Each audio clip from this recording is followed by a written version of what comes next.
Halo guys, welcome back to Korea Remit bersama orang Korea yang medok.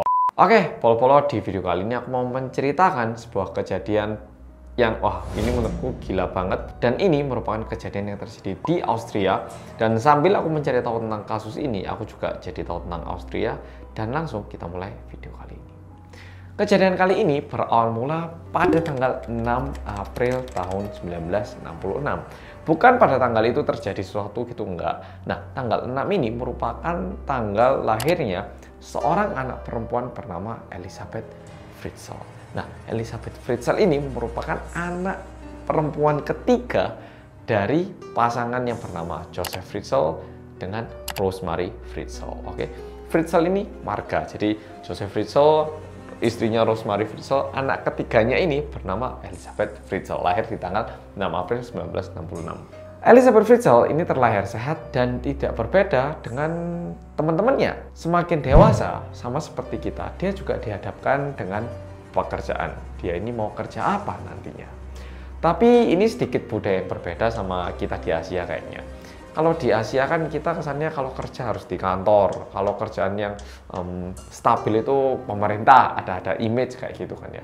Tapi waktu aku ke Amerika sekali itu, aku ngerasa kalau di Amerika, meskipun bukan di Austria, di Amerika itu pekerjaan apapun itu bisa memberikan gaji yang cukup dan itu nggak dipandang rendah gitu loh. Kayak waktu itu aku ke Los Angeles, lihat orang ngelayani di restoran, katanya gaji bisa sampai $6.000, bisa sampai $7.000, kadang yang $4.000. Tapi orang-orang pun tidak memandang itu pekerjaan yang nggak bahaya atau gimana ya. Itu juga salah satu jenis pekerjaan gitu. Nah, sama seperti itu, Elisabeth Fritzl ini juga memutuskan untuk menjadi seorang waitress. Tapi bukan cuman, saya mau jadi waitress, bukan. Waitress yang sedikit profesional, sehingga mengambil pelajaran ataupun les khusus untuk menjadi waitress. Ya, bahkan ada sertifikatnya gitu. Dan bahkan gaji tahunan waitress di Austria itu bisa mencapai 20.000 hingga 30.000 euro. Itu dirupiahkan ya segini ini, banyak pokoknya. Dan kejadian unik pertama itu terjadi pada bulan Januari tahun 1983. Nah, Joseph Fritzl, Rosemary, sama Elisabeth ini, mereka sebenarnya tinggal di sebuah kota yang ada di Austria. Nama kotanya itu Amstetten. Nah, maaf kalau pelafalanku kurang tepat, tapi Amstetten namanya. Nah, ini ada di sini gitu ya. Nah, tiba-tiba Elisabeth ini melarikan diri ke sebuah kota yang bernama Vienna. Jarak antara kedua kota ini adalah sekitar 130 km. Dan tak cek Google Map di tahun 2021, ternyata mau naik kendaraan umum ataupun naik mobil itu makan waktu sekitar 1 jam.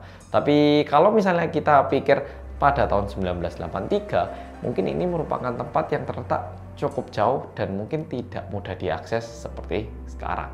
Namun mamanya yaitu Rosemary Fritzl menyadari bahwa kok anakku hilang? Langsung ditelepon ke polisi.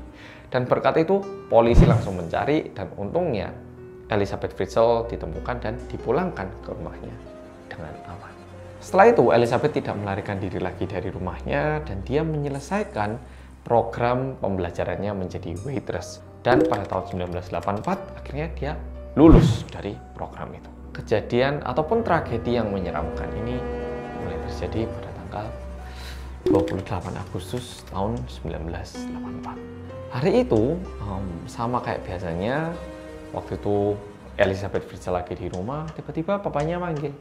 Nah, ini papa mau masang pintu di basement, bantu bisa nggak?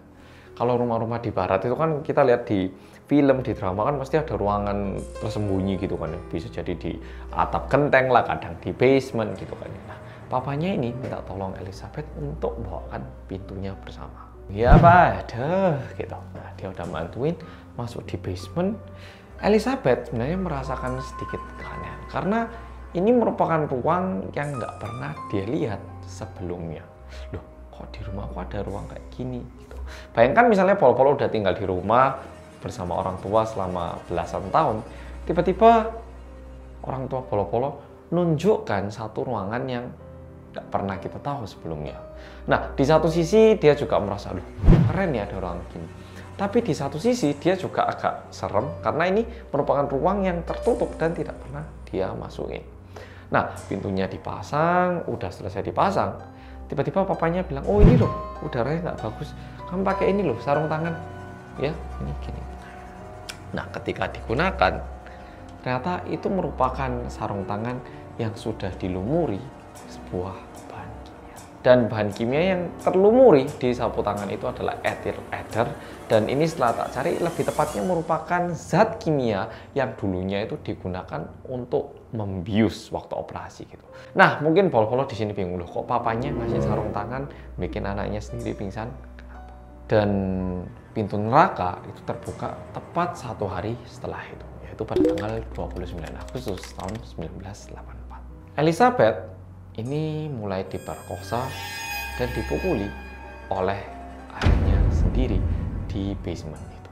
Di situ Elizabeth mulai merasakan panasnya api neraka lagi. Loh, kok lagi, kenapa? Ini bakal tak jelaskan di belakang video, jadi terus ditonton ya. Nah, pada tanggal 29 ini Elizabeth dipukuli dan juga diperkosa oleh ayahnya sendiri. Setelah diperkosa, Elizabeth sendiri begitu bingung, sedih, dia merasa kayak dia kehilangan dirinya sendiri. Tetapi saat dia mau keluar, tiba-tiba papanya ini menutup pintu yang mereka bawa dan ditinggal di basement itu. Terus gimana Mas Hanso? Nah, itu merupakan pintu kedap suara dan itu merupakan tempat yang bakal ditinggali oleh Elizabeth untuk beberapa tahun ke depan. Aku lupa bilang satu info. Sebenarnya Elizabeth itu tangannya diikat ke belakang saat diperkosa oleh ayahnya sendiri, dan itu akhirnya dilepas setelah 6 bulan diperkosa oleh ayahnya. Jadi pada tahun 1985, bulan Februari itu papanya baru mengizinkan Elizabeth untuk tangannya dilepas. Dan perlu diingat, selama waktu ini berjalan, kekerasan dan pemerkosaan itu terus berlangsung. Dan pada bulan November tahun 1986, udah sekitar 2 tahun di sini, Elizabeth hamil. Dan lebih sedihnya lagi, dia keguguran anaknya pada minggu ke-10. Namun hal ini tidak menggoyahkan Joseph Ritzel sama sekali. Joseph Ritzel itu nggak kepikiran untuk bawa anaknya keluar ataupun mengobati, enggak. Anaknya itu tetap ditaruh di situ dan digunakan seperti mainan untuk melepaskan hasrat seksualnya. Dan pemerkosaan ini terus berlanjut hingga tanggal 30 Agustus tahun 1988. Pada hari itu, Elizabeth melahirkan anaknya dan anak ini dinamakan Kirsten. Kirsten ini bisa dibilang merupakan anak dari Joseph dan juga bisa dibilang merupakan cucunya Joseph. Yang dikurung di situ sekarang nggak cuma Elizabeth, tapi juga bersama anaknya yang bernama Kirsten. Dan dengan adanya anak ini tidak merubah situasi sama sekali. Pemerkosaan, kekerasan ini tetap terus berlanjut hingga pada tanggal 1 Februari 1990 terlahirlah anak kedua dari Elizabeth, dan anak ini dinamai Stefan. Dan Stefan ini juga tinggal bersama mamanya di basement sejak dia lahir. Sama halnya kayak kakaknya, yaitu Kirsten. Sekitar hampir 3 tahun setelah itu, pada tanggal 29 Agustus tahun 1992, laki-laki Elizabeth melahirkan anak ketiga yang dinamakan Lisa. Tapi anak yang bernama Lisa ini katanya nangisnya itu terlalu kencang sampai Joseph itu khawatir basement ini dicurigai ataupun mendapatkan perhatian dari tetangganya. Yang dia lakukan apa? Dia bawa anak ini ke depan rumahnya sendiri, dimasukkan kayak ke dalam basket gitu ya, kayak ke dalam wadah gitu. Dan di situ juga ditaruh satu pesan yang seolah-olah dituliskan oleh Elizabeth. Tentu yang menuliskan Elizabeth, namun ditulis karena adanya paksaan dari papanya. Tulisan dalam pesannya kayak apa Mas Hansol? Tentu seperti yang udah kita bayangkan. Tulisannya itu kayak, "Ma, aku ini Elizabeth. Saat ini aku membutuhkan waktu untuk diriku sendiri, tapi ternyata aku jadi punya anak, Ma. Mohon bantu aku untuk rawat dan jaga anak ini, Ma, dari putri tercinta kamu, Elizabeth." Bayangkan bagaimana mamanya yang bernama Rosemary Fritzl ini, kalau tahu itu cucunya sendiri, ya tentu dirawat ya. Sehingga Lisa itu akhirnya dirawat oleh neneknya. Dan waktu terus berjalan, tentu anak-anaknya juga mulai tumbuh, mulai menjadi lebih besar. Elizabeth mulai merasakan ruang basementnya ini terlalu kecil. Ruang basement yang mereka tempati ini berukuran 35 meter persegi, jadi sekitar 7 meter kali 5 meter. Bayangkan di situ ada toilet, harus makan di situ, tidur di situ. Plus ada 2 anak gitu kan. Elizabeth ini memohon ke Joseph untuk memperluas tempat tinggalnya. Setelah memohon-mohon, akhirnya Joseph mengizinkan untuk memperluas ruangan ini. Namun bukan berarti Joseph yang melakukan. Mereka sendiri yang menggali menggunakan tangan untuk membuat ruangan ini menjadi lebih luas. Yang awalnya 35 meter persegi, ini dibuat lebih luas menjadi 55 meter persegi.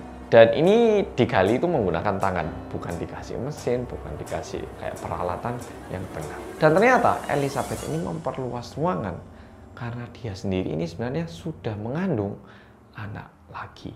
Dan pada tanggal 26 Februari tahun 1994 terlahirlah anak keempat yang dinamakan Monica. Dan lagi-lagi karena Monica ini nangisnya begitu keras katanya, sehingga Joseph memutuskan untuk membawa Monica ke atas. Tapi kalau kali ini pakai pesan lagi, Joseph sendiri mungkin mikir takut dicurigai, sehingga dia menyuruh Elizabeth untuk merekam suaranya. Kayak, "Ma, ini aku, ini anak kedua aku, Ma, tolong dirawat juga ya bareng Lisa kemarin." File rekamannya ini ditaruh lagi sama bayinya sama wadah di depan rumah dan ditunjukkan kepada istrinya yaitu Rosemary Fritzl, seolah-olah ini dikirimkan oleh anak mereka yaitu Elizabeth Fritzl. Dan 2 tahun setelah itu, pada tanggal 28 April tahun 1996, Elizabeth melahirkan anak lagi. Dan lebih sedihnya, kali ini anak kembar. Anak yang dilahirkan dinamakan Alexander sama Michael, tetapi anak yang bernama Michael ini meninggal 3 hari setelah dilahirkan karena ada permasalahan dalam organ pernafasannya. Sedangkan untuk Alexander, mungkin karena udah nggak cukup lagi ya di basement ini, Alexander juga dibawa ke atas alias ya dikirimkan ke neneknya. Sedangkan Michael yang mati di basement ini dibakar oleh Joseph menggunakan alat yang sudah dia sediakan. Dan akhirnya pada tahun 1998 sebenarnya Joseph itu sempat pergi liburan ke Thailand selama 4 minggu. Tapi selama 4 minggu ini pun Elizabeth dan juga anak-anaknya tidak berhasil kabur. Dan 4 tahun setelah itu, pada tahun 16 Desember 2002, lahirlah anak terakhir antara Joseph dan Elizabeth yang dinamakan Felix. Laki-laki anak yang bernama Felix ini harus dilahirkan di dalam ruangan yang kondisinya begitu kotor dan sangat tidak sehat buat anak-anak ini. Bayangkan kita biasanya zaman sekarang ya, melahirkan kan sebisa mungkin pasti ke rumah sakit menggunakan peralatan yang steril, habis gitu dicek kesehatannya. Tapi Elizabeth melahirkan segini banyaknya anak di basement tanpa mengkonsumsi makanan yang baik, dan juga semua prosesnya ini tidak menggunakan bahan-bahan medis ataupun peralatan medis yang steril. Aku membayangkan di ruang basement melahirkan, pasti ada darah, pasti ada banyak cairan-cairan dari tubuh yang keluar. Itu semua gimana gitu loh membersihkannya. Udah gitu anak-anak yang lain itu juga ada di situ gitu loh. Dan setelah bisa dibilang 16 tahun bertahan di sini, Elizabeth ini mulai memohon dengan keras ke Joseph untuk dibebaskan ataupun dikeluarkan dari ruang basement ini. Joseph mendengar ini, dia tuh sama sekali tidak tergoyang dan tidak mengubah situasi sama sekali. Pada tahun 2008, lebih tepatnya tanggal 19 April, bisa dibilang di sini dia udah dikurung selama 24 tahun ya. Tiba-tiba anak pertamanya, Kirsten, ini pingsan di basement. Dan kali ini Elizabeth sebagai seorang ibu, dia benar-benar memohon kepada Joseph untuk membawa anaknya ke rumah sakit. Sesampainya di rumah sakit, diperiksa semuanya, ternyata Kirsten ini mengalami gagal ginjal. Ya kita bayangkan tinggal di tempat yang kotor kayak gitu, udah gitu basement ini kan udaranya juga nggak bersih. Betapa buruknya lingkungan hidup mereka. Justru aku itu lebih kaget, Elizabeth itu terus bisa melahirkan anak dan anak-anaknya itu masih oke gitu loh. Masih baru sekarang pingsannya. Normalnya anak itu dirawat di tempat yang kayak gitu. Tapi untungnya dokter yang menangani Kirsten ini melihat kok anaknya ini terkesan kayak anak yang tidak hidup di rumah yang biasa. Dan dokternya ini tanya kepada mamanya, Bu, ini kok anak tidak terdaftar di negara, tidak pernah ke rumah sakit, dan sepertinya kok anak ini mengalami kekerasan di rumah. Apakah ibu bisa menjelaskan? Ibu, saya kasih dua pilihan, Bu. Ibu menjelaskan semuanya dengan jujur kepada saya, atau ibu menjelaskan dengan jujur kepada saya di depan polisi, bareng polisi gitu. Ibu milih mana, mau berdua atau sama polisi? Tapi hal ini tidak mudah untuk Elizabeth. Dia ini adalah orang yang udah terkurung selama 24 tahun di basement. Dan saat itu dia berusia 42 tahun. Dan yang dia tahu, dia itu selalu bisa dipukuli, selalu bisa dikontrol oleh orang yang namanya Joseph. Kalau sampai yang dia lakukan ini, memberitahu ke dokter ini, membuat Joseph marah, dia itu bisa membayangkan nggak cuma dirinya, tapi anaknya juga bakal dipukuli. Dan setelah didesak, akhirnya dia mau memberitahu dengan jujur. Namun dengan satu kondisi, yaitu, dokter, saya beritahu, tapi please, saya minta tolong, polisi harus bisa melindungi saya dan juga anak saya. Kalau misalnya polisi nggak bisa, saya nggak berani ngomong. Dokter langsung mengiyakan itu dan juga langsung melapor polisi untuk mengirimkan unit ke rumah Joseph Fritzl. Dan itu merupakan hari terbongkarnya rahasia dan juga ruang basement yang ada di rumah Joseph.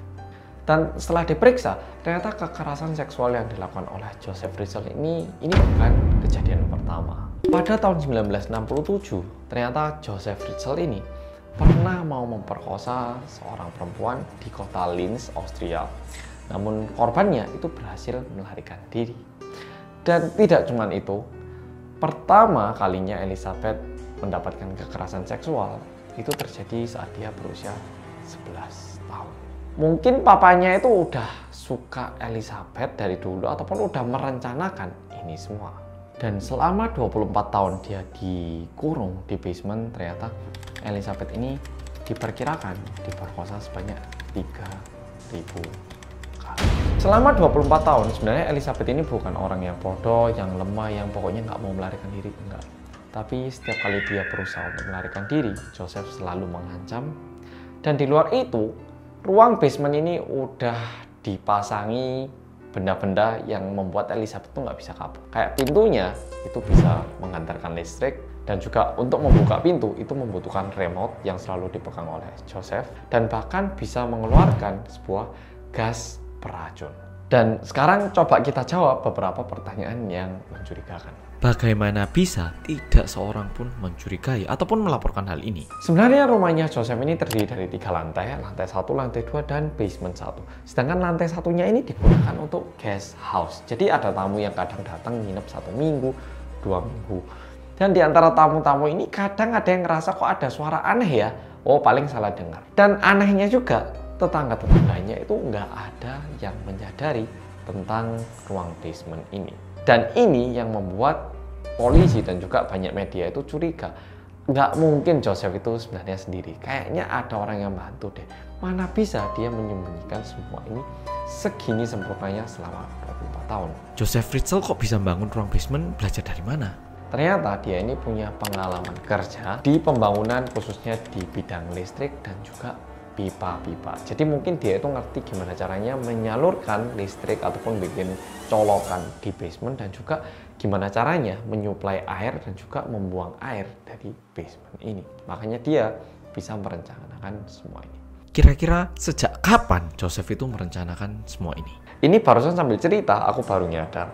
Anaknya tadi terlahir pada tahun 1966 dan kekerasan seksual pertama terjadi pada saat dia berusia 11 tahun, ya kan? Dan itu artinya tahun 1977. Dan Fritzl ini, Joseph Fritzl ini mulai mempersiapkan ruang basement itu pada tahun 1978 dan selesai dibangun tahun 1982. Dan mungkin setelah itu dia ngelengkapin, mungkin kayak kulkas lah, alat pembakar, ataupun listrik, air itu mulai disuplai, dan tahun 1984 itu baru mulai. Apakah mamanya ataupun Rosemary Fritzl itu tidak pernah berusaha mencari anaknya? Rosemary itu sebenarnya pernah melaporkan kalau anaknya ini hilang ke kepolisian. Namun Joseph bilang, kayaknya jangan lapor deh. Ini lu dapat surat kemarin di kotak pesan, lihat no. Ketika dibaca pesannya itu kayak, ma, tolong jangan cari aku. Aku ini lagi ada di kota Vienna sama temanku. Kalau mama mau nyari aku terus, aku bakal melarikan diri ke luar negeri. Mamanya itu bilang kayak, oh kita itu tahu anaknya aman dan biar nggak pergi lebih jauh lagi, itu kita nggak ganggu. Yang sebenarnya juga sedikit tidak masuk akal kepada media dan juga publik. Masa anaknya hilang selama 24 tahun nggak dicari? Tapi ya bisa juga ya, karena dikirimi anak kandungnya. Kenapa cucunya tidak pernah dites DNA? Waktu itu tes DNA itu sangat tidak umum dan belum seakurat saat ini. Ada beberapa pihak yang juga mencurigai Rosemary Fritzl. Kenapa? Joseph itu membuat dan juga pergi ke basement. Kok bisa nggak ada orang yang curiga? Kan ada pintunya. Udah gitu, selama pembangunan itu kan pastinya lama. Dan waktu dia pergi memperkosa, karena dia itu juga menghilang dari rumah untuk sekian jam ya kan. Tapi istrinya itu nggak curiga. Dia tuh cuma bilang, oh ya suami saya pergi ke basement aja dan nggak mau tuh kalau dikirimin kopi. Dia maunya bikin sendiri, dibawa sendiri. Iya, saya nggak tahu. Jadi ini juga sedikit mencurigakan. Bagaimana pendapat para ahli melihat Joseph Fritzl? Dan kalau berdasarkan ahli psikolog yang bernama Adelaide Kastner, kalau berdasarkan ahli itu, dia bilang bahwa di masa kecil Joseph ini sering dipukuli sama mamanya. Dan sudah gitu, di masa pubertas, perkembangan emosinya ini juga berhenti. Sehingga bisa dibilang emosinya ini masih kayak anak kecil. Sedangkan hasrat untuk menguasai sesuatu ini mengalir ke arah yang salah, yaitu ke arah seksual. Bahkan dia itu sempat bilang, kayak dia ini merasa dia ini dilahirkan untuk memperkosa seseorang. Dan kalau berdasarkan ahli lain yang bernama Thomas Muller, ini ahli psikolog dari Australia, dia bilang bahwa kasus ini adalah salah satu kejadian yang dilakukan demi kenarsisan, jadi demi dirinya sendiri. Dan orang-orang seperti ini biasanya mereka itu melakukan kejahatan, sedikit beda sama psikopat. Mereka itu masih merasakan perasaan, tetapi mereka itu tetap melakukan kejahatan dalam batasan yang mereka buat sendiri. Kalau orang psikopat kan mereka nggak bisa mengempati ataupun merasakan perasaan orang lainnya. Kalau ini bisa, tapi mereka tetap mau melakukan kejahatan. Kenapa kok dia melakukan kejahatan? Karena dengan menekan orang lain, dia itu bisa merasa dirinya ini lebih tinggi, bisa lebih narsis dengan cara menekan orang lain. Dengan memukuli orang lain dan juga memperkosa orang lain, dia ini merasa kayak dirinya ini kuat. Dan akhirnya pada tahun 2008, Elizabeth, Kirsten, Stefan, dan juga Felix bisa dibebaskan dari basement itu. Untuk saat ini katanya nama mereka itu diubah semua untuk menjaga privasi mereka, dan Elizabeth ini tinggal di sebuah kota yang terletak jauh dari kota tinggal aslinya, dan dia itu juga dilindungi oleh seorang bodyguard yang bernama Thomas Wagner. Dan katanya akhirnya Thomas Wagner ini jatuh cinta dan mereka sekarang menjadi keluarga yang bahagia. Untungnya ya bisa menjalin hubungan yang normal lagi. Dan nggak cuma di situ, nggak cuma suaminya, tapi orang-orang sekitar di tempat barunya ini katanya juga membantu Elizabeth biar bisa tinggal lebih nyaman dan lebih cepat dalam beradaptasi.